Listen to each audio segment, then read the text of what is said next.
তো নবীজিকে যদি কেউ অবমাননা করে গালি দেয় আমরা বরদাস্ত করব না, ঠিক কিনা বলে? আর আল্লাহর নবীকে বাদ দিয়ে কোনো বেয়াদব যদি নতুন করে নবী দাবি করে, আল্লাহ পাক যেই খতমে নবুয়তের সিংহাসন আমাদের নবীকে দিয়েছেন ওই চেয়ারে বসার অপচেষ্টা করলে লাথি মেরে আমরা সাগরে ফেলাই দেব, ঠিক কিনা বলে? আলহামদুলিল্লাহ, সে আয়াত সূরা আহজাবের 40 নম্বর আয়াত। সবাই আয়াতটা বরকতান আমার সাথে পড়ে নেন। 3 ঘন্টার কথা আমি আধা ঘন্টা আপনাদের সামনে বলবো, কারণ ওই আয়াতের তফসিরে ন্যূনতম 3 ঘন্টা কথা বললে কিছুটা হক আদায় করা যেত। তো 3 ঘন্টার কথা যেহেতু জুমার নামাজের খুতবার আগে আধা ঘন্টায় বলবো, তাই আপনারা 1 সেকেন্ডের জন্য আপনাদের মনোযোগ যেন ডানে বামে না যায়, শুধু খেয়াল করবেন এই আয়াতে আল্লাহ পাক আমাদের নবীজির শানে কি বলেছেন। চলুন সবাই মিলে আয়াতটা পড়ি। শুধু এই আয়াত নয়, আল্লাহর কোরআন যখন কোনো ওয়াজ মাহফিলে কোনো ওলামা ইকরাম তেলাওয়াত করেন, আপনি যদি কোরআন শরীফের তেলাওয়াত নাও জানেন, আপনি কোরআন শরীফ পড়তে জানেন না, তারপরেও আপনি একটু মাথা নাড়াইবেন, ঠোঁট নাড়াইবেন, পড়ার মতো সওয়াব পাবেন। সুবহানাল্লাহ। তাই সবাই পড়েন আউযু বিল্লাহি মিনাশ শাইতানির রাজিম বিসমিল্লাহির রাহমানির রহিম মা কানা মুহাম্মাদুন আবা আহাদিম মির রিজালিকুম ولكن رسول الله وخاتم النبيين وكان الله بكل شيء عليما صدق الله المولانا العظيم। কোরআনে কারীমের 114টি সূরা থেকে সূরা আহজাবের একটি আয়াত 40 নম্বর আয়াত সূরা আহজাবের আমরা তেলাওয়াত করলাম। এই আয়াতের মধ্যে আল্লাহ পাক আমাদের নবীজির এত মর্যাদার মূল্য দিয়েছেন, সৃষ্টির কাউকে আর এই সম্মান দেন নাই, ঠিক কিনা বলেন? আলহামদুলিল্লাহ, আগেই বলেছি যে এই আয়াতের 3 ঘন্টা তাফসীর হলে কিছুটা আয়াতের ব্যাখ্যা আপনাদের সামনে পেশ করা যেত। আমি যেহেতু আধা ঘন্টা সময়ের ভিতরেই এই আয়াতের সব বিষয়গুলি আপনাদের সামনে পরিষ্কার করতে চাই, তাই কোনো ভূমিকা ছাড়াই সরাসরি আয়াতে আমরা প্রবেশ করি। এই আয়াতের 3টা পার্ট, 1 2 3, 1 2 3। প্রারম্ভে এই আয়াতে একটা নাম পাওয়া গেছে, সেই নামটা শেখ মুজিব, জিয়া, খালেদা হাসিনা, ইয়াহিয়া খান, টিক্কা খান, ভুট্টো খান, জওহরলাল নেহরু, মহাত্মা গান্ধী, কোনো নেতার নাম আল্লাহ বলেন নাই। বলেছেন মা কানা মুহাম্মাদুন, মানে আমাদের প্রিয় নবীর নাম বলেছেন। সুবহানাল্লাহ বলেন। তো পরিষ্কার হয়ে গেল, আয়াতের শুরুতেই আল্লাহ পাক কোনো পীর ফকির নেতা নেত্রীর নাম বলেন নাই, আমাদের প্রিয় নবীর নাম বলেছেন। এই মা কানা মুহাম্মাদুন, এই মুহাম্মদ নামের 3 ঘন্টা তাফসীর হলে আপনারা বুঝতে পারতেন আমাদের নবীজির মর্যাদা কত। এবং এই আয়াতে মিম হা মিম দাল কয়টা বর্ণ লাগে লিখতে, প্রত্যেকটা বর্ণের আলাদা আলাদা তাফসীর আছে। সুবহানাল্লাহ বলে। আবার এই নামে মুহাম্মদ কোন জায়গায় লেখা, আল্লাহ পাকের আরশের কোথায় কোথায় লেখা, বেহেশতের কোন গাছের পাতায় লেখা, ইত্যাদি ইত্যাদি বিস্তারিত ব্যাখ্যা দিতে গেলে অনেক সময়, তবে সংক্ষিপ্ত 3 4 5 মিনিট কথা এই নামের উপরে আমি বলবো। এরপরে সেকেন্ড যে বাক্যটাই আয়াতে ওয়ালাকির রাসূলুল্লাহ, এটাও খুব আলোচনার গুরুত্বপূর্ণ বিষয়, সময় দরকার 2.5 3 ঘন্টা।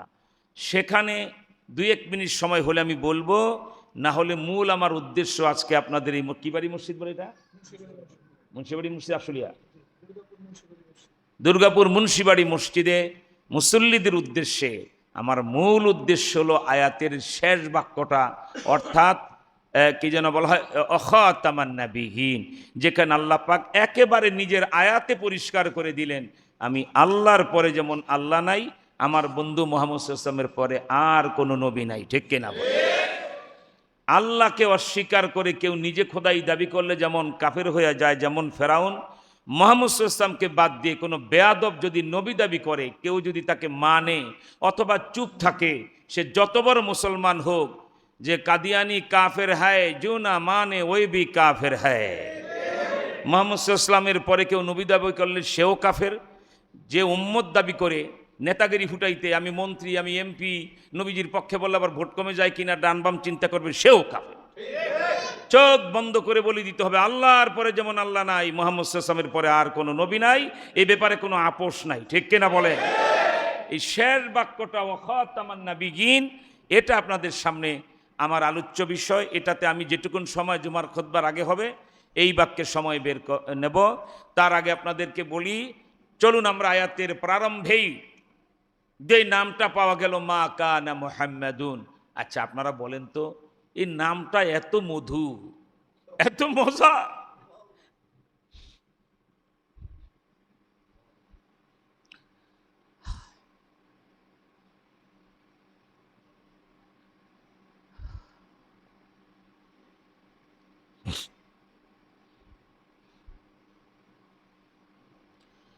এত মর্যাদার নাম, এত মধুর নাম। মোহাম্মদ নামটা বললেই উম্মতের কলিজা ঠান্ডা হয়ে যায়। ঠিক কিনা? কলিজায় প্রেমের এক ঢেউ খেলে, আর কারো জন্য খেলে না। ঠিক কিনা? এই পরিমাণ খেলে না। এ কারণেই তো প্রিয় নবীজি বুখারী শরীফের হাদিস, লা ইউমিনু আহাদুকুম হাত্তা কুনা হাব্বা ইলাইহি মিন ওয়ালিদিহি ওয়া ওয়ালাদিহি ওয়ান নাসি আজমাইন। কখনোই তোমরা পরিপূর্ণ মুমিন হবে না তুমি রাষ্ট্রপতি হও আর প্রধানমন্ত্রী হও, তুমি কোটিপতি হও আর শিল্পপতি হও, তুমি 1 কোটি মুরিদের পীর হও আর তুমি কোন মাদ্রাসার শেখুল হাদিস হও, যত বড় হুজুর, যত বড় নেতা, লা ইউমিনু আহাদুকুম, কখনোই তুমি পরিপূর্ণ মুসলমান হতে পারবে না যত সময় পর্যন্ত তোমার মা, তোমার বাবা, তোমার ছেলে, তোমার মেয়ে, তোমার স্ত্রী, তোমার নেতা, তোমার দল, তোমার পীর সবচাইতে বেশি অন্নাসি আজমাইন, পৃথিবীর সব মানুষের চেয়ে আমি মুহাম্মদকে যদি বেশি ভালো না বাসো, আমার আদর্শ যদি অনুসরণ না করো, তুমি পরিপূর্ণ মুসলমান হতে পারবে না, তুমি মুসলমানই হবে না। ঠিক কিনা? এই জন্যই আমরা আয়াতের প্রারম্ভে যে মা কানা মুহাম্মাদুন নামটা পাওয়া গেছে, অনেক ব্যথা আমাদের অন্তরে আছে। অগ্নিগুরির চেয়ে বেশি আগুন আমাদের কলিজায় জ্বলে বাংলাদেশের 18 কোটি মুসলমানের। 55 বছরের মতো হতে চলল, বাংলাদেশ স্বাধীন হয়েছে 71-এ, 72-এ একটা সংবিধান লেখা হয়েছে। বর্তমানে আবার আমাদের কলিজার টুকরা হীরাখণ্ড ছাত্র আর উলামায়ে কেরাম, যাদের রক্ত আর জেলখানার বরকতে আজকের পরিবেশ পেয়েছে। ঠিক কিনা বলেন? তাই মাথাটা নিচু করে যত বড় নেতা হন এই দুইটা দলকে শ্রদ্ধা করে নেবেন, কারণ এমন কোন নেতা বাংলাদেশে গজায় যান নাই যে শেখ হাসিনার একটা চুল বাঁকা করতে পারছেন। ঠিক কিনা বলেন? উলামায়ে কেরামদের আমি দেখেছি জেলখানায় রাত 3টার পরে আলেমরা তাহাজ্জুদের সেজদা আল্লাহ বলে ডাক দিতেন, জেলখানায় ভূমিকম্প শুরু হয়ে যেত। তাই তো আমি বলেছিলাম মুক্তি পাওয়ার পরে শেখ হাসিনাকে আপনি খালেদা জিয়ার চিকিৎসা না দিয়ে মেরে ফেলতে পারবেন, আপনি তারেক জিয়ার কোমর ভেঙে বিদেশে ফালায় রাখতে পারবেন, কিন্তু জেলখানায় রাত 3টার পরে আল্লাহওয়ালা আলেমদের যে চোখের পানি আর চিৎকার আমি শুনেছি আল্লাহর প্রেমে তাহাজ্জুদের সেজদায়, এই চোখের পানির মোকাবেলা আপনি করতে পারবেন না। ঠিক কিনা বলেন? সেই চোখের পানি তো বারুদ আর অগ্নিকুণ্ডে পরিণত হয়ে একদম গদি পোড়াইয়া সারখার করে দিয়েছে। ঠিক কিনা বলেন? তাই সাধু সাবধান, কারু সিলায় সিন্নি খাইলা মোল্লা চিনলা না। বাংলাদেশি নাগরিক হলে বার এই উলামায়ে কেরাম আর ওই কলিজার টুকরা হীরাখণ্ড স্কুল, কলেজ, ইউনিভার্সিটি, মাদ্রাসার ছাত্রদেরকে মাতার মুকুট মনে করবেন, ওরাই আমাদের মুক্তির পথ রচনা করে দিয়েছে। ঠিক কিনা জোরে বলেন?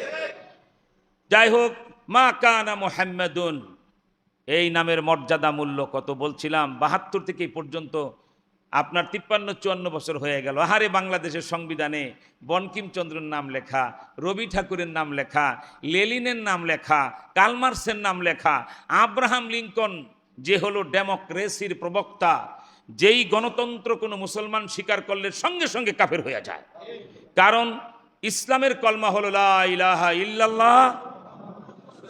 গুনাহ হবে নাকি? বলেন না যে লা ইলাহা ইল্লাল্লাহ মুহাম্মাদুর রাসূলুল্লাহ। যার ইংরেজি ট্রান্সলেশনটা হলো of the Allah, for the Allah, by the Allah, আল্লাহর জন্য সব, আল্লাহ থেকেই সব, আল্লাহই ক্ষমতার মালিক। ঠিক কিনা? এই হলো লা ইলাহা ইল্লাল্লাহর ইংরেজি ট্রান্সলেশন। আর ডেমোক্রেসির কি বলা হয়, গণতন্ত্রের আপনার ডেফিনেশন হলো of the people, by the people, for the people, জনগণের জন্য সব, জনগণ থেকেই সব, জনগণই ক্ষমতার মালিক। বলতে দেরি হয়, লোকটা কাফের হইতে দেরি হয় না। ঠিক কিনা জোরে? সেই গণতন্ত্রের গরু মরা প্রতিষ্ঠা করার জন্যই তো আমাদের দেশের সব নেতা নেত্রীরা গণতন্ত্র প্রতিষ্ঠা করতে। গণতন্ত্র কি মামার বাড়ির মোয়া? গণতন্ত্র গরু মরা, পচা গরু মরা। ঠিক কিনা বলেন? মুসলমান বলবে আল্লাহর জমিনে আল্লাহর বিধান প্রতিষ্ঠা করতে চাই। ঠিক কিনা বলেন? মুসলমান বলবে যে আমার দেশের হাইকোর্ট, সুপ্রিম কোর্ট, জজ কোর্ট, আইন আদালত, স্কুল কলেজ ইউনিভার্সিটি, ব্যাংক, বিমা, হাট ঘাট, মাঠ মসজিদ মাদ্রাসা সব জায়গায় আল্লাহর হুকুম নবীর তরিকা কায়েম করতে চাই, ঠিক কিনা? আল্লাহ তুমি কবুল কর, বলেন আমিন। আমি যেহেতু 3 ঘন্টা কথা বলবো না, আর 20-22 মিনিট 25 মিনিট কথা বলে আপনার কি জন্য বলা হয় আমি আপনাদেরকে খুতবায় যাব, সেজন্য আয়াতের 3টা বিষয় যদি একটু ছোঁয়া দেই তাতেও কিন্তু 1 ঘন্টা লেগে যাওয়ার কথা। সেজন্য আপনাদেরকে বলছি আমাদের নবীর নামের মর্যাদাটা এত বেশি, শোনার পর আজকে আপনি দুঃখ করবেন, আহারে কেন বাংলাদেশের নাগরিক হইলাম, লেনিনের নামটা আমার দেশের সংবিধানে লেখা, অথচ মুহাম্মদ সাল্লাল্লাহু আলাইহি ওয়াসাল্লামের নাম বাংলাদেশের সংবিধানে লেখা নাই। নিজের জুতা নিজের কপালে মারতে মন চায় বাংলাদেশ হিসাবে, ঠিক কিনা বলে? অথচ উচিত ছিল এটা যে আল্লাহর একত্ববাদ আর মুহাম্মদ সাল্লাল্লাহু আলাইহি ওয়াসাল্লামের মর্যাদা লিখে সংবিধান শুরু করা দরকার ছিল, ঠিক কিনা জোরে বলেন? সেটা হয় নাই, তবে এবার হবে ইনশাআল্লাহ। ইনশাআল্লাহ বলেন, এবার হবে ইনশাআল্লাহ। শুধু হবে নয়, বাংলাদেশে নবীজিকে গালি দিয়ে কোনো মায়ের পুত আর রক্ষা পাবে না, ঠিক কিনা জোরে? এবার বাংলাদেশের সংসদে এমন এমন আলেমরা ঢুকবে, কেউ যদি চুল পরিমাণ বেয়াদবি ইসলামের সাথে করে, 30 লক্ষ আলেমদের মাথার মুকুট আল্লাহ মাহমুদ শফি, যার শায়েখ বুখারী শরীফ পড়াবার সময় বুখারী শরীফের কাগজের পাতায় নবীজির চেহারা দেখত। 103 বছর বয়স ইন্তেকাল করেছেন, তাকে ইনুমিনুরা সংসদে দাঁড়ায়া তেতুল হুজুর বলে তারা উপহাস করতো, ঠিক কিনা বলে? যায়েন আপনারা এবার তেতুল হুজুর বলতে সংসদে, স্পিকারের সামনেই এমপিরা জিব্বা টেনে ছিঁড়ে ফেলবে, ঠিক কিনা জোরে?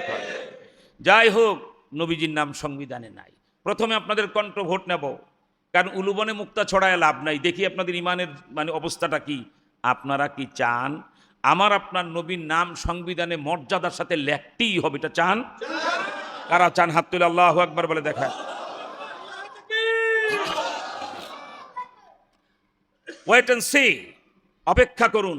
সূর্য যদি পূর্ব দিকে উঠতে ভুল করে, মুহাম্মদ সাল্লাল্লাহু আলাইহি ওয়াসাল্লামের নাম যে সংবিধানে মর্যাদার সাথে লেখাবো, এটা ভুল হবে না ইনশাআল্লাহ। ইনশাআল্লাহ বলেন। এই নামটার মর্যাদা যদি শুনেন, আপনার চোখ থেকে গড়গড় করে পানি আসবে, আহারে আল্লাহ কি ইজ্জত আমার রসুলকে দিয়েছে, আর আমরা কিছু কোন সম্মানই নবীজিকে দিতে পারলাম না। আমাদের আদি পিতা আদম আলাইহিস সালাতু ওয়াস সালাম, উনি একটা ছোট্ট ভুল করলেন বেহেশতে। আল্লাহ ওনার স্ত্রী মা হাওয়া আমাদের আদি মাতা, আদম আমাদের আদি পিতা, কি বলেন ঠিক না? এই দুইজন থেকেই মানব সভ্যতা, কি বলেন ঠিক না? ওনাকে বেহেশতে জায়গা দিয়ে আল্লাহ বলছে, আদম আমার বেহেশত উন্মুক্ত, স্বামী স্ত্রী দুইজনের জন্য, যা মন চায় খাবেন, যা মন চায় করবেন, যেমনি চলতে মন চায় চলবেন, কিন্তু একটা শর্ত আছে। ওই যে গাছটা দেখতে পাচ্ছেন, আদম এদিকে আসেন। আল্লাহ কই গাছ দেখতে পাচ্ছেন? কই আল্লাহ দেখতে পাচ্ছি তো। শুধু এই গাছটার তলায় যাবেন না, সব গাছ তলায় যাবেন, ঠিক কিনা? ওয়ালা তাকরাবা, স্বামী স্ত্রী দুজন একজন, ওই গাছের কিছু তো খাবেনই না, গাছ তলায়ও যাবেন না। এছাড়া বেহেশতের যেই গাছের তলায় মন চায়, বেহেশতের আম গাছ তলায় যাবেন, দেখবেন টসটসা হিমসাগর আম বেহেশতের গাছে ঝুলতেছে, হারে ঘেরানে মনে হয় যদি ধরতে পারতাম। কল্পনা করবেন, সেকেন্ডের ভিতরে দেখবেন ওই পাকা আমের ডালটা বাঁকা হয়ে আপনার মুখের কাছে চলে আসছে। সব দিয়ে দিলাম, কিন্তু ওই গাছতলায় যাবেন না।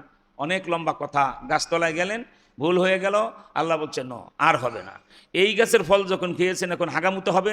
আমার বেহেশতে গোসলখানা আছে, নদী আছে, বিমান আছে, কামান আছে, যা চান সব আছে, কিন্তু কোনো পেশাব পায়খানা বেহেশতে আমি বানাই নাই। পেশাব পায়খানা বেহেশতে বানাই নাই। বেহেশতিরা 80,000 প্লেট খাবার খাবে এক একজনে, তাহলে কমপক্ষে 9 টন হাগার কথা, কি বলেন ঠিক না?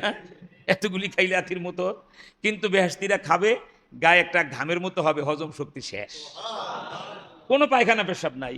আর আপনি আর আপনার স্ত্রী যে কাজ করছেন, গাছতলায় গেলেন, এখন তো আপনাদের পেশাব পায়খানা দরকার, জলদি বেরোন বেরোন, আর তাড়াতাড়ি বেহেশতের গেটে বাহির হন, তারপরে কথা। কারণ ভিতরে হাগায় মুতায় ধরলে আমি আপনাদেরকে পেশাব পায়খানা জায়গা দিতে পারবো না। অনেক লম্বা ইতিহাস জানেন, আল্লাহ বের করে দিলেন। আদম আলাইহিস সালাতু ওয়াস সালাম দুনিয়াতে আসলেন। আহা, নামের মর্যাদা মূল্যটা দেখেন। আল্লাহ পাক এই নামটা কোন জায়গায় কোথায়, এই খলিল এটা ঠিক করে তো। আল্লাহু আকবার। আদম আলাইহিস সালাতু ওয়াস সালাম দুনিয়াতে আসলেন, কয়টা ভুল? একটা ছোট ভুল। আরেকটা আকীদা আপনারা মনে রাখবেন, আহলে সুন্নাত ওয়াল জামাতের, আমাদের সব মুসলমানের ধর্মবিশ্বাস, সেটা কি? সমস্ত নবীরা গুনাহমুক্ত, ঠিক কিনা? যাকে আরবিতে বলা হয় কুল্লুহুম মাসুম, সব নবীরা গুনাহমুক্ত। একটা কবিরা গুনাহ একজন নবীর আমলে নাই, আলহামদুলিল্লাহ। তাহলে নবীরা নেকামল কেন করে? এর জবাব আজকে জুমায় আমি দিতে পারবো না, কত দিকে কথা বলবো, এগুলো তাফসীরের ব্যাপার। শুধু একটা কথা মনে রাখবেন যে নবীদের যদি গুনাই না থাকে, গুনাই না করেন, তাহলে এরপর আরেকটা কথা, একজন নবীরও বেহেশতে যেতে একটা সওয়াবও দেখাইতে হবে। আর আমি আর আপনি জাগায় দাঁড়াইয়া 50,000 বছর এক চুল নড়া যাবে না। জন্ম থেকে বালেগ হওয়ার পরে মৃত্যু পর্যন্ত প্রতিটা মুহূর্তের হিসাব দিতে হবে, ঠিক কিনা? কয়েক তো নামাজ পড়ছো, কয়েক তো বাদ, মানে 50,000 বছর হিসাব হিসাব হিসাব হিসাব হিসাব। নবীদের এক রাকাত নামাজও লাগবে না বেহেশতে যেতে। উনি নবী, ওনার এই আইডেন্টি কার্ডটাই হলো বেহেশতের টিকিট। আল্লাহু আকবার। বাস বেহেশতের গেটে যায় শো করবেন, আই এম মুসা কালিমুল্লাহ, আমি মুসা কালিমুল্লাহ, আইডেন্টি কার্ড দেন, হযরত রিদওয়ান দেখবে, বাস গেট খুলে দিয়ে বলেন আহলান সাহলা ইয়া মুসা কালিমুল্লাহ, হে আল্লাহর নবী মুসা কালিমুল্লাহ, বেহেশতে আপনাকে স্বাগতম। সুবহানাল্লাহ। ওনার একটু জিজ্ঞেস করা হবে না, হুজুর একটু দাঁড়ান, আপনার নামাজে ত্রুটি আছে কিনা, রোজায় ত্রুটি আছে কিনা, একটু নবীদের এই প্রশ্ন হবে না। সমস্ত নবীরা বেহেশতে যাবে, উনি যে নবী এই পরিচয়টা দিয়া। সুবহানাল্লাহ বলে। তাহলে তো ওনাদের সওয়াবের দরকার নাই, অথচ নবীরাই পৃথিবীতে সবচেয়ে বেশি ইবাদত করেছেন, ঠিক কিনা বলে? আমাদের রাসূল কখনো কখনো রাতে এত লম্বা তাহাজ্জুদ পড়তেন, 10 পারা কোরআন শরীফ তিনি নামাজের ভিতরে তেলাওয়াত করে ফেলতেন।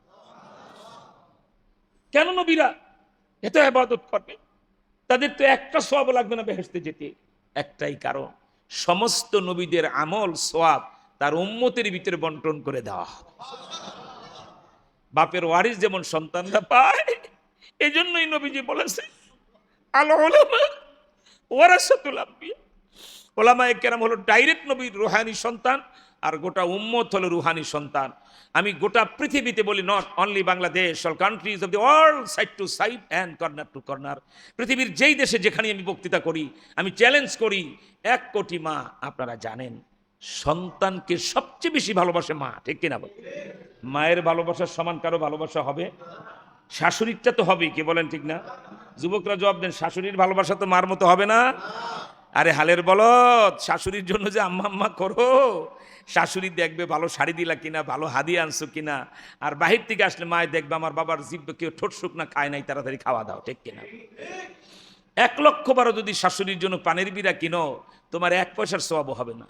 আর মাকে যদি বলো, মা এই যে কে বলা হয় ওই কাঠগড়া বাজারে যাচ্ছি, তুমি না একটা কালো খয়ের খাও, এটা 10 টাকা নিয়ে আসবো, এই বলে মার চোখ আর তোমার চোখ চোখে চোখে পড়ে গেল, একটা তাজা কবুল হদের সওয়াব তোমার আমলে জমা হয়ে গেল। যাই হোক, হযরত আদম আলাইহিস সালাতু ওয়াস সালামকে আল্লাহ পাক জান্নাত থেকে বের করে দিলেন। আহাহা, নবী কাদেরকে বলে দেখেন, এই যে বের করে দেওয়ার পরে দুইজনকে 2 জায়গায় ফেলাই দিলেন। একজনকে এই যে আমাদের বাড়ির পাশে ভারত সাগরের পারে শ্রীলঙ্কার জাবালে আদমে নিক্ষেপ করলেন। এখনো আদম নবীর 5 ফিটের চেয়ে বড় পায়ের ছাপ লেগে আছে। 120 হাত লম্বা লোকটা, তো পাওটা তো 5 ফিট হবেই, ঠিক কিনা? 2টা তাল গাছের সমান পায়ের নলিটা, কি বলেন? 120 হাত লম্বা তো, সুবহানাল্লাহ বলে। আর মা হাওয়া, আহা অবলা নারী, তারে আরব দেশের মরুভূমিতে জিদ্দায় আরব সাগরের তীরে ছুঁড়ে ফেললেন। আচ্ছা, আপনারা একটা জিনিস চিন্তা করেন তো, এই মসজিদেই যদি রাত্রি ইমাম সাহেব কয় চুরিদারি বেড়ে গেছে, হিন্দুদের ইসকন ষড়যন্ত্র করে মসজিদে মসজিদে বোমা এটা সেটা রেখে ক্ষতি করার চেষ্টা করতেছে, আপনি যদি একদম দাড়ি পাকা মুসল্লির কেন মুরব্বী, আপনি রাত্রি মসজিদে ঘুমাইতে হবে, মসজিদ পাহারা লাগবে, তখন বলবো হুজুর আমি এত বড় একটা মসজিদ, ফাঁকা জায়গা, আশপাশে গাছপালা, আমি একা থাকতে পারবো না, আমার সাথে আরেকজন দেন, ঠিক কিনা? এই ছোট্ট একটা মসজিদের ভিতরে রাত্রে একা থাকতে সাহস করেন না। এত বড় পৃথিবী, 2টা মানুষ, একজন নারী আরেকজন পুরুষ, একজন স্বামী আরেকজন স্ত্রী, একজন বাবা আদম আরেকজন মা হাওয়া, এই 1000, 3.5, 4,000 কিলোমিটার দূরত্বে 2জন আল্লাহ ফালাইছেন, সুবহানাল্লাহ। স্বাভাবিক কারণে হযরত আদম অঝরে কাঁদতেছেন, মা হাওয়াও তার জায়গায় ওই আরব দেশে মরুভূমিতে কাঁদতেছেন। আহা, ওই ঘড়ির টাইমটা ঠিক আছে না? ওইটা ঠিক। কাঁদতেছেন 2জনে। কত কেঁদেছেন? এই যে বেনামাজি বাবারা, এই বেপরদা মা বোনেরা, সুদখোর, ঘুষখোর, হারামখোর, টেন্ডার বাচ্চা, দাবাজ বাবারা, এত গুনাহ প্রতিদিন। রাস্তা দিয়ে মেয়েরা হেঁটে যায়, বয়স 60 বছর পার হয়ে দাড়ি অর্ধেকের বেশি পেকে গেছে, খাসলত বদলায় নাই, চশমা চুকে দেন, ডাইরেক্ট তাকাইলে বলবে লোকেরা বলবে বুইরার খাসলত খারাপ, বয়স হয়েছে এখনো মেয়েদের দিকে তাকায়। তাই এই অপবাদ থেকে বাঁচার জন্য, এই খারাপ কথা থেকে বাঁচার জন্য আপনি চশমা এদিকে কিন্তু চোখ দিকে যে সুন্দর নারী যা দেখতেছেন, এমন আছে না শয়তান? নাই? এত গুনাহ, একবার যদি পর নারীর দিকে কে আগ্রহ করে তাকায়, একটা কবিরা গুনাহ 7,000 বছর জাহান্নাম। কয় বছর জাহান্নাম? 7,000 বছর জাহান্নাম। এক কথায় আমরা যারা মসজিদে আছি, এই জগতে বসবাস করি, একটা মানুষও গুনাহমুক্ত না, ঠিক কিনা? কারো কারো গুনাহ এত বেশি মনে হয় আল্লাহ পাকের জমিনটা দেবে যাবে তার গুনায়, ঠিক কিনা? এরপরেও আমাদের চেহারা দেখলে মনে হয় না যে আমাদের বড় অপরাধ হয়ে গেছে? মেরুদণ্ড সোজা করে, ঘাড় উঁচা করে নেতার স্টাইলে আমরা চলি, কি মনে হয় যেন কোনো ব্যাপারই না। এত গুনাহ করে আমরা তওবা করি না। অন্তত রাতের শোয়ার আগে বালিশে মাথা দিয়ে, প্রভু আজকের দিনে আমার এত ভুল হয়েছে, এত গুনাহ হয়েছে, এই যে রাতের বালিশে মাথা দিয়ে ঘুমাই, যদি মরে যায় এই গুনাহ নিয়ে তোমার সামনে কেমনে দাঁড়াবো? আল্লাহ, শোয়ার সময় বালিশে মাথা দিয়ে আমি তওবা করছি, আজকের গুনাহ আমারে ক্ষমা করো,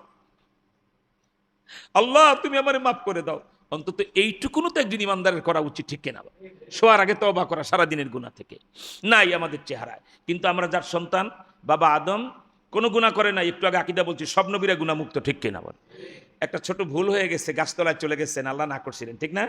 এই ছোট্ট একটা ভুলের জন্য দুনিয়াতে এসে 250 বছর কাঁদলেন। কত বছর? কমপক্ষে 250 বছর। আচ্ছা বলেন তো বাবা, কাঁদলে চোখ থেকে কি বের হয়? পিছনে মানে কেরাসিন তেল বের হয় নাকি? তো মুখ খুললেন না যে? মানুষ কানলে চোখ থেকে কি বের হয়? আদম নবীরও পানি বের হচ্ছে। রব্বানা যালামনা আনফুসানা ওয়া ইল্লাম তাগফির লানা ওয়া তারহামনা লানাকুনান্না মিনাল খাসিরিন। আল্লাহর পয়গম্বর আদম আলাইহিস সালাতু ওয়াস সালাম আল্লাহর জান্নাতে ওই ছোট্ট একটা ভুলের জন্য জমিনে এসে কাঁদতে শুরু করেছেন। চোখের পানি গড়াইতেছে, রাত দিন শুধু কেঁদেই চলেছেন, কাঁদতে কাঁদতে। দেখো বাবা, যার সন্তান আমরা, একটা ভুলের জন্য এত কেঁদেছেন, চোখের পানি গড়াতে গড়াতে গালের চামড়া পচে, গোশত পচে খালের মতো নালা হয়ে গেছে।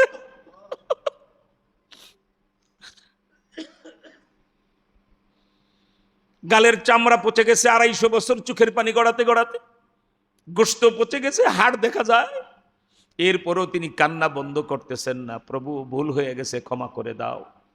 250 বছর কাঁদতে কাঁদতে এই শ্রীলঙ্কা ভারত সাগরের তীর চলতে চলতে তিনি আরব সাগরের তীর পার হইয়া, আল্লাহু আকবার বাবা, সামদেশ পার হয়ে 250 বছর পরে বর্তমান মক্কা শরীফে, যেখানে হাজিরা হজের প্রধান রোকন আদায় করে আরাফাতের ময়দান, সেখানে গেলে দেখবেন একটা ছোট্ট পাহাড়, যেই পাহাড়টার নাম জাবালে রহমত। ওই পাহাড়টাকে স্টেজ বানায়া আমাদের প্রিয় নবী বিদায়ী হজে ভাষণ দিয়েছেন, ঠিক কিনা বলেন? ওই পাহাড়ের পাদদেশে আল্লাহর পয়গম্বর হযরত আদম কাঁদতে শুরু করেছেন 250 বছর পরে।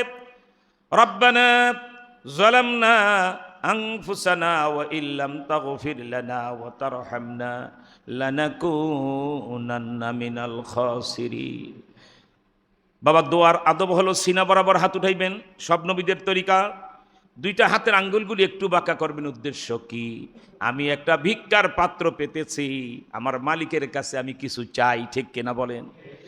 আর হলো চক্ষু বন্ধ করে দোয়া করলে একাগ্রতা তৈরি হয়, ঠিক কিনা বলেন? আদম নবী চক্ষু বন্ধ করে 250 বছর এই সিনা বরাবর হাত তুলে কেঁদেছেন, আজকেও কাঁদতেছেন। হঠাৎ নাকের ভিতরে একটু পচা রক্তের গন্ধ পেলেন, আশ্চর্যান্বিত হয়ে গেলেন। রক্তের গন্ধ আসলো কেন?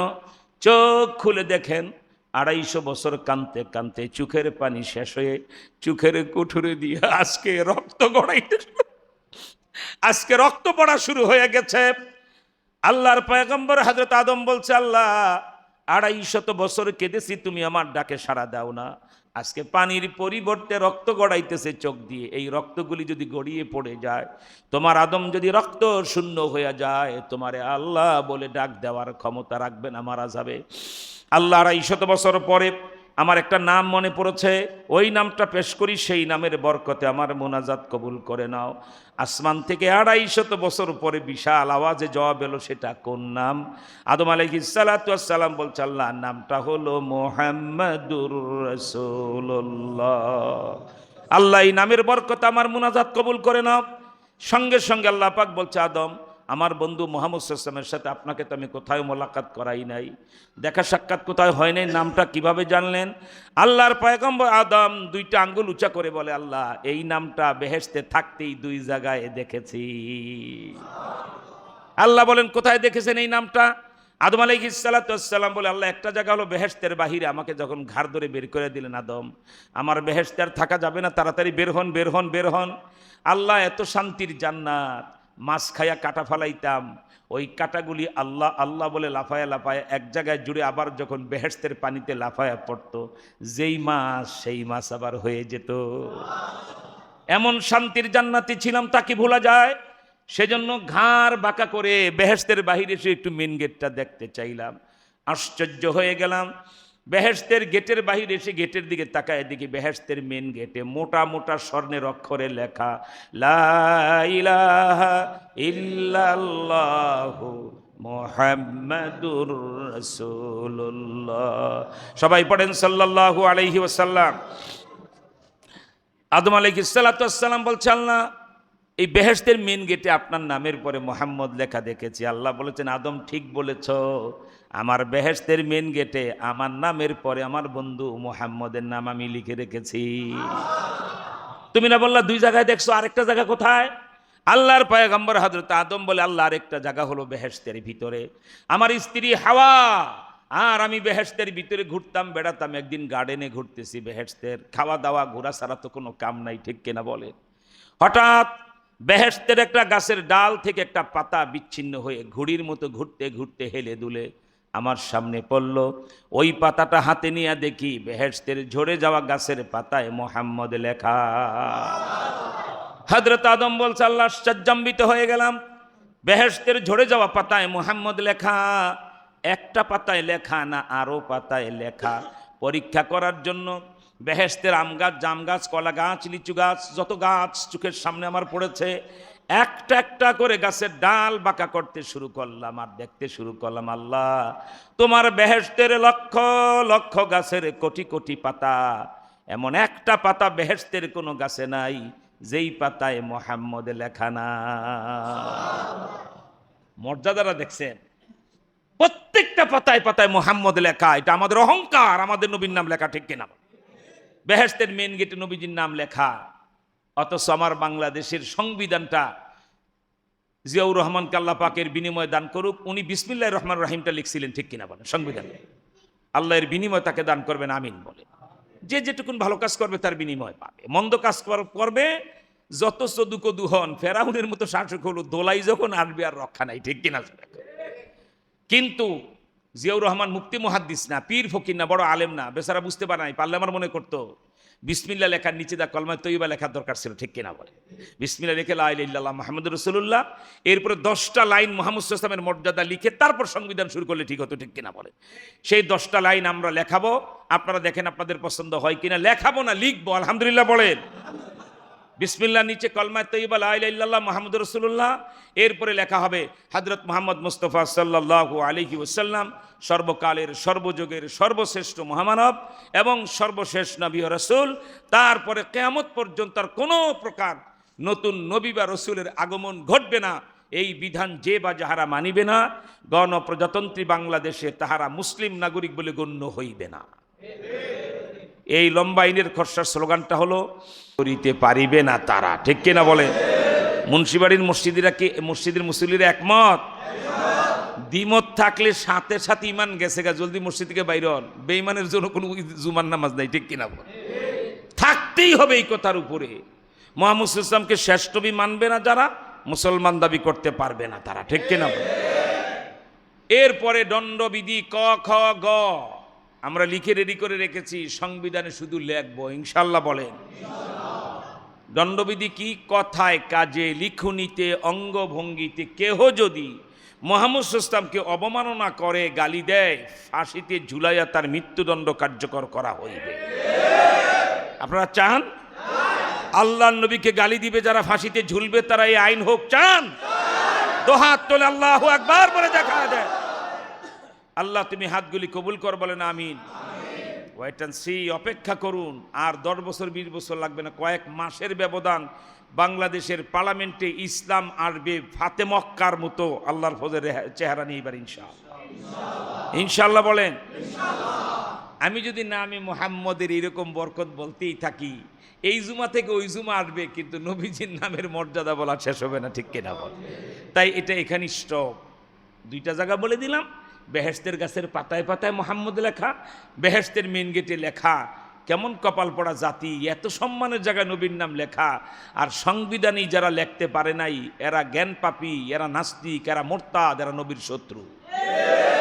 এদেরও একদিন বিচার হবে ইনশাআল্লাহ, বলেন ইনশাআল্লাহ। এরপরে ওয়ালাকির রাসূলুল্লাহ, আমি বাক্যটার ভিতরে 1 মিনিট সময় দেই। মানে মুহাম্মদ সাল্লাল্লাহু আলাইহি ওয়াসাল্লাম আল্লাহর রাসূল। তো রাসূল আর নবী কাদেরকে বলে? 3টি গুণ না থাকলে সে নবী হবে না, সে ভণ্ড। কয় গুণ? 3 জিনিস না থাকলে বুঝতে হবে এটা নবী নয়, এটা ভণ্ড, এটা মিথ্যুক, এটা মিথ্যা দাবিদার, ঠিক কিনা বলে? 1 নাম্বার গুণ থাকতে হবে, নবী দাবি করলে ওহী নাজেল হতে হবে তার কাছে, ঠিক কিনা বলে? জিবরাইল ওহী নিয়ে আল্লাহর খবর বলে যেতে হবে, কি বলেন ঠিক না? 2 নাম্বার তার গুণ থাকতে হবে মুজিজা, অলৌকিক ঘটনা তার কাছ থেকে প্রকাশ পাবে, কি বলেন ঠিক না? মুসা আলাইহিস সালাতু ওয়াস সালাম লাঠি ছেড়ে দিতেন, সাপ হয়ে মানুষ দৌড়ে যেত, এই নবীদের মুজিজা, ঠিক কিনা বলেন? আমাদের নবী আল্লাহু আকবার, হুদাইবিয়ার সন্ধি যুদ্ধে একটু পানিও নাই, 1400 লোক, আহারে অজু করবে দূরের কথা, খাওয়ার পানির অভাবে মুসলমান মারা যাচ্ছে কারবালার মতো। নবীজি বলছেন তোমাদের কারো কাছে কি একটু 2-1 ফোঁটা পানিও নাই? একজন ধরে হুজুর আমার মস্কের ভিতরে এই 2-3 ফোঁটা আছে, দাও। আল্লাহ রসুল হাতে নিয়ে বললেন, পানি, আমি যদি সত্য পয়গাম্বর হয়ে থাকি জারি হয়ে যাও। বলতে দেরি নবীজির 5টা আঙ্গুল পানির পাইপ হয়ে গেল, সুবহানাল্লাহ জোরে বলে।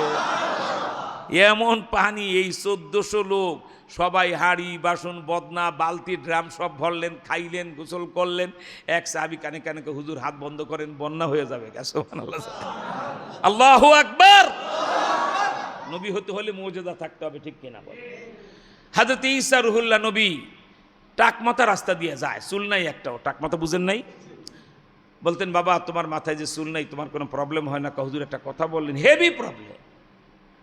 বন্ধু বান্ধবদের সাথে কোনো অনুষ্ঠানে যেতে পারি না। কেউ নাড়া দিয়া কয় ঝুনা, কেউ বলে ডাব, কেউ বলে নারিকেল, আবার কেউ কয় বেল, কেউ তালও কয়, আবার কেউ বলে হালিকত, কেউ বলে পিস কত। হুজুর এই বিপদের মধ্যে আসি, টাক মাথা দেখলে। আর মাথা নেড়া করলেই তো বন্ধুরা দুষ্টমিকে, কিরে বেল কতটা কিনলি, বলে না? হুজুর এই বিপদে আছে। আল্লাহ যদি তোমার মাথায় চুল দেয় আমার নবীমান বা হুজুর আপনি বুঝেন নাই, আমি কিন্তু মাথা ব্লেড দিয়ে নেড়া করি নাই, নিজে নিজে ঝরে গেছে। হাত দিয়ে দেখেন, তেল দিলে তো পিছলায় না, আমার মাথায় নিজে নিজে এত পিছলায়। একবার ইন্টারন্যাশনাল এয়ারপোর্ট, মনে হয় চাইলে বিমানও নামতে পারবে, ঠিক কিনা? আল্লাহর পয়গম্বর বিসমিল্লাহ বলে মাথায় হাত দিয়ে দিতেন, সঙ্গে সঙ্গে কালো চুলে মাথা ভরে যেত। মুজিজা, কি বলেন ঠিক না? অন্ধের কুঠুরিতে হাত দিতেন, চোখ হয়ে যেত। আল্লাহ, এই ব্যাপারে আপনাদের কথা শোনাবার সময় আমার হাতে নাই। আমি শেষ যে কথাটা বলবো, নবী হতে হলে 1 নাম্বার তার ওহী পেতে হবে আল্লাহর পক্ষ থেকে, 2 নাম্বার তার অলৌকিক ঘটনার মুজিজা থাকতে হবে, 3 নাম্বার নবী হইলে বরকতুল্লাহ চাচা আর রহমতুল্লাহ হাজির মতো চরিত্রহীন হওয়া যাবে না। হজ করছে 12 বার, এখন আকাম কুকাম করে, ঠিক কিনা? নবী হতে হলে হসনে খলক, চরিত্রটা হবে ফুলের চেয়ে ঝকঝকা চকচকা, ঠিক কিনা? কোন দুশ্চরিত্রবান নবী হতে পারে না, ঠিক কিনা বলেন? গোলাম মোহাম্মদ কাদিয়ানির মধ্যে একটাও নাই। ওহির অবস্থা দেখেন, হ্যাঁ সকালে কয় একরকম, বিকালে কয় আরেক রকম। উম্মতেরা কয় নবী সাহেব। মুহাম্মদ সাল্লাল্লাহু আলাইহি ওয়াসাল্লাম জীবনে 2 রকম বলে নাই, 5 ওয়াক্ত নামাজ, 5 ওয়াক্ত ওনার জমানায় 1500 বছর পরে আছে। আপনি সকালে কোন একটা, বিকালে কোন আরেকটা, এটা কোন জাতের ওহী? কথা কইছ না, জিবরাইল এত ঘন ঘন আসে, কন্ট্রোল করতে পারি না। যে জিবরাইলরে কন্ট্রোল করতে পারে না, এটা নবী না শয়তান? এরপরে এর মুজিজা কি জানেন? পায়খানায় পড়ে মরছে শয়তান, এটা হলো এর মুজিজা নবী। আর হোসনে খোল, উত্তম চরিত্র, এর মতো জেনাখোর, এর মতো লম্পট আল্লাহর জমিনে ছিল না। সেগুলো তত্ত্ব সহ প্রকাশ করার সময় নেই। শুধু বলবো গোলাম মোহাম্মদ কাদিয়ানী ভণ্ড, সে নবী হতে পারে না, ঠিক কিনা? বাস ওয়ালাকির রাসূলুল্লাহ এখানেই শেষ, এর বেশি সময়তে দেওয়া যাবে না। খাতামান নাবিয়্যিনের 3-4 মিনিট কথা আপনাদেরকে বলে এরপরে আপনার ভিতর থেকে সমর্থন আসবে, জীবন দেব তবু নবীর চেয়ারে কাদিয়ানী বসতে দেব না, ঠিক।